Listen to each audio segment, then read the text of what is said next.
Bonjour à toutes et à tous et bienvenue sur cette petite vidéo sur l'utilisation de l'ampèremètre. Alors déjà pour commencer, qu'est-ce que c'est qu'un ampèremètre? Eh bien c'est un appareil pour la mesure du courant électrique. Donc on imagine un fil dans lequel circule un courant. Eh bien pour pouvoir mesurer ce courant, on va placer justement l'appareil de mesure sur le passage. Alors on va donc imaginer un circuit simple pour commencer, un circuit en série avec un générateur, un moteur, relié ensuite à une lampe, et évidemment pour finir on retourne à l'autre borne du générateur. Alors ici on a des fils noirs et des fils rouges qui vont correspondre à nos bornes de générateur. Donc on met le circuit en marche, tout va bien. Et alors maintenant, comment on va pouvoir connecter cet appareil? Bien, regardons déjà d'un peu plus près ce qui se passe.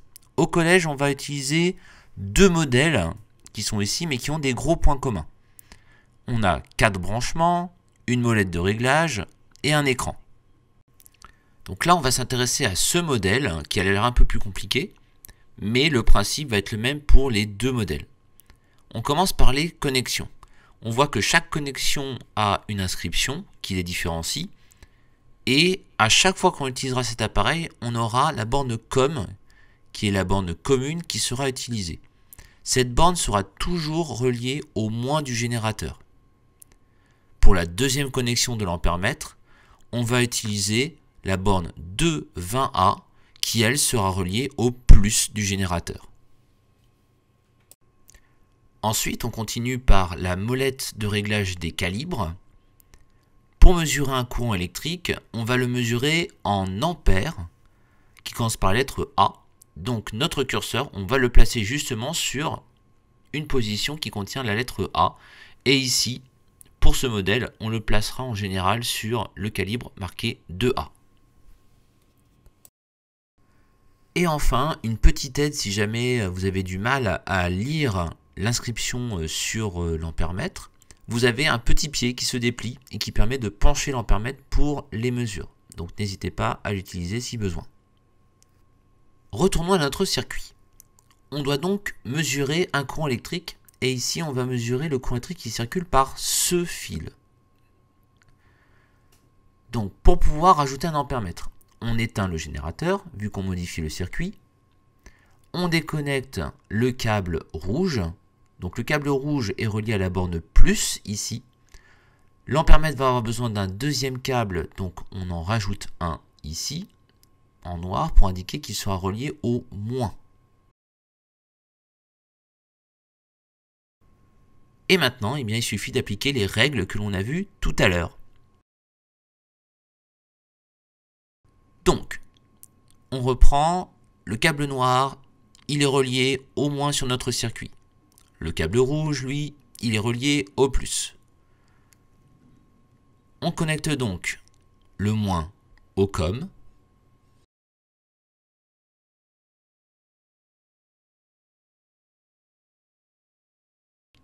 Et le plus à la borne de 20A.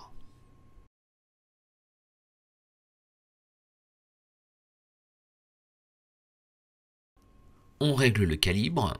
Donc on le positionne le curseur sur la position 2A. Plus qu'à allumer, donc pour allumer on appuie jusqu'à entendre un bruit. Et voilà, notre ampèremètre est prêt.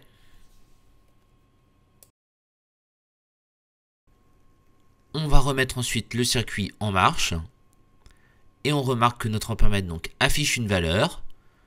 On va s'approcher un petit peu plus. Et on observe donc la valeur 0,090 avec en plus à côté la lettre A pour ampère. Alors maintenant pour les circuits en dérivation, c'est exactement le même principe. On va donc prendre un exemple, on fait un circuit avec une première lampe qu'on va boucler jusqu'au générateur et on va rajouter en dérivation une deuxième lampe. Et on va garder le même code couleur pour les fils, c'est-à-dire le fil noir relié au moins, le fil rouge relié au plus. Notre circuit fonctionne. Et maintenant, je vais placer mon appareil de mesure, donc l'ampèremètre, sur le câble qui se trouve entre la lampe 1 et la lampe 2. Pour ça, je vais donc devoir débrancher mon câble, en rajouter un pour le connecter à la deuxième borne, et je suis le même principe que tout à l'heure.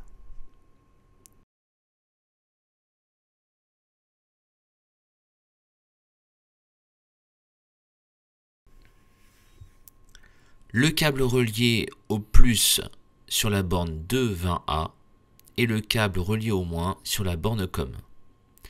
J'allume l'ampèremètre.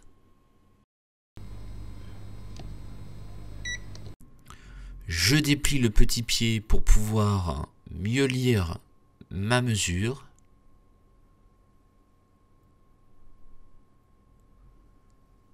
Et enfin, je mets mon circuit en route.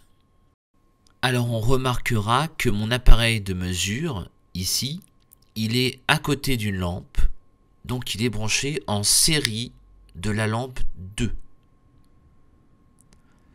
Voilà, donc j'espère que cette vidéo vous a plu, que ça a été assez clair. Je vous laisse donc en arrêtant mon circuit. Je n'oublie pas d'éteindre mon appareil. Et je vous dis à très bientôt.